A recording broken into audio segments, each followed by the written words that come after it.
President Trump conference call with Adam Silver. The president reportedly says that he wants the NFL to start on time, but the NBA commission says that the NBA will not resume without clearance. Fellas, Nick Gelso, Cedric Maxwell, what do you two think about this? Does this diminish the chances of us seeing the season actually come back, or do we still have to wait and see? Nick, let's start with you. Well, that's it. First, I'm interested to hear what Max has to say about this. Usually a good quotes from Max on the president, but I figured I'd say the best for last. So yeah, that's it, man. Perfect. I mean, I'm glad to see he's being proactive about something. I mean, obviously he wasn't about the virus, and here we are. What really comes out of it for me is that the NBA is still taking the lead. Adam Silver had no problem, contradicting or counteracting what the president said. The media obviously going to beat him up. I don't know the context, but if he's saying he wants the NFL to go on time, I don't think that's a bad thing. It's setting a goal that's good. I mean, let's all look forward to positive stuff as long as we're not giving people false hope and encouraging them to leave the house. Look at Max as he's smiling. Nick, what you want and what you get are two different things. And the thing that really bothers me about it is that, as the Surgeon General said, the virus has to tell you what direction to go. You know, we were supposed to be going back to church in Easter, and it's over. No, he pushed that back now. Church was going to be packed. So I just think again, Adam Silver has said the right thing. She said, let the medical people make a decision about when the NBA is coming back, and I think that's a very simple call. And he doesn't mix words, and he doesn't say, "Well, I'm going to do this or do that," but we all want life to go back to where it is, but right now it's going to be whatever the virus decides to do. We've gone along long enough, you know, with him calling it a hoax, and I fell for it. I called it fake news. I mean, I'm part of the media. I mean, it just doesn't make sense, and I feel like an idiot. But hey, listen, man, I don't think there's anything wrong with getting people to feel like we are racing towards a finish line. The one thing that bothers me is this constant putting the economy's well-being and health before the human race's well-being and health. Like, first you cure the virus, then you worry about the economy. Right. To me, this sounds like an economy thing. And if that's the case, I didn't hear the context. If that's the case, then I'm not, then it's just typical Trump bullshit. Nick, it's hard to race towards the finish line when you see 1,000 people dying in the U.S. a day. That's not racing towards the finish line. So let the thing take hold of itself, because we don't have a handle on this thing. We don't even have all the states right now who have everybody stay in place. There are 4 or 5 states who are still resisting that, and Trump resists in telling them to say stay in place. So I just don't know. Right. I think sports, as you're saying, sports is going to take a second base. Yeah. Whatever happens. And yeah, we'd love to get it back together. But the main thing that he has to say, and I agree totally with you, the virus.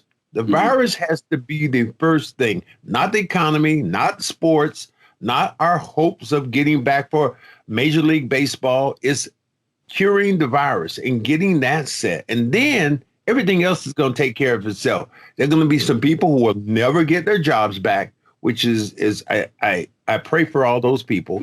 But at the same time, I think that once we get past this country is going to be a completely different country. Matter of fact, I'll challenge you this. Sports are going to be completely different. The NBA, to me, probably will not start on time next year. We won't start in October, but look at the time when you start opening up Christmas gifts. I think that's when the NBA is going to start. So everything is going to be completely different. Yeah, I've been kind of saying that from the beginning, too. I mean, it's like this is obviously a bad time for the business of sports, but it is a good test for the NBA to be able to look at their league not going against the NFL head to head, keeping it more with baseball, which the NBA is going to supersede, no doubt. And they can kind of get a gauge on that, Max. I totally agree. But where I disagree, man, I'm going to throw this at Josue, being, borderline. Are you not a millennial, are you? Are you a millennial? Yeah, technically, yeah. What could Trump Max calls me that all the time on the podcast. This is his new thing. Millennial, yeah.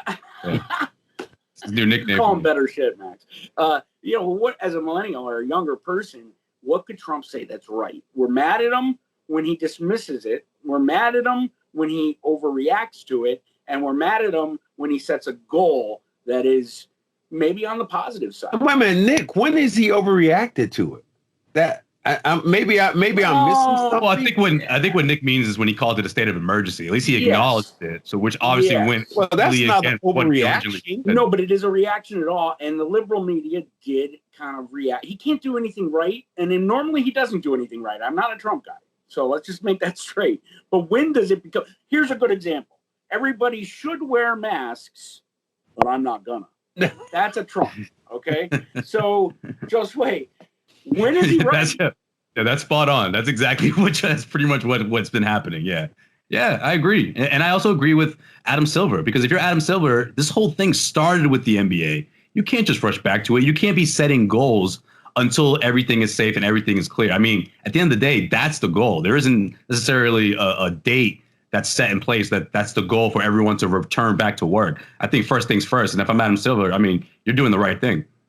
Yeah, I mean, I was a David Stern guy my whole life, and I was kind of like having a tough time with Adam Silver because, I think it's become such a player-driven league, and Adam's a player-driven commissioner.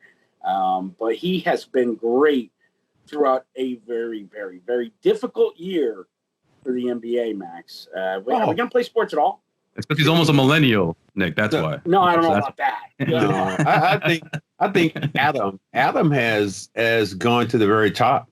I mean, for a commissioner, young commissioner, to have the former commissioner die, and then Kobe Bryant to pass away, now having to shut the league down. Oh. I know he has to be thinking like, what is next?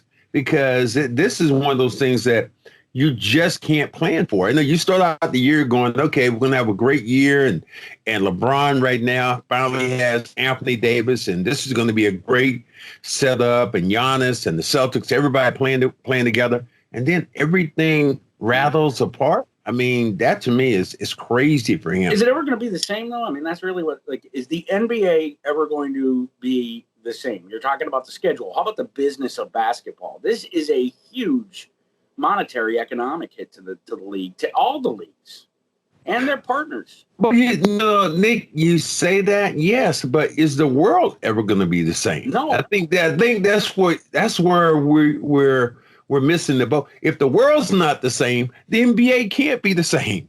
Right. So the world is going to be completely. What about after 9/11? Well, this is peanuts to when it shouldn't say it like that. And no offense, but this is really small to compare to what happened to 9/11.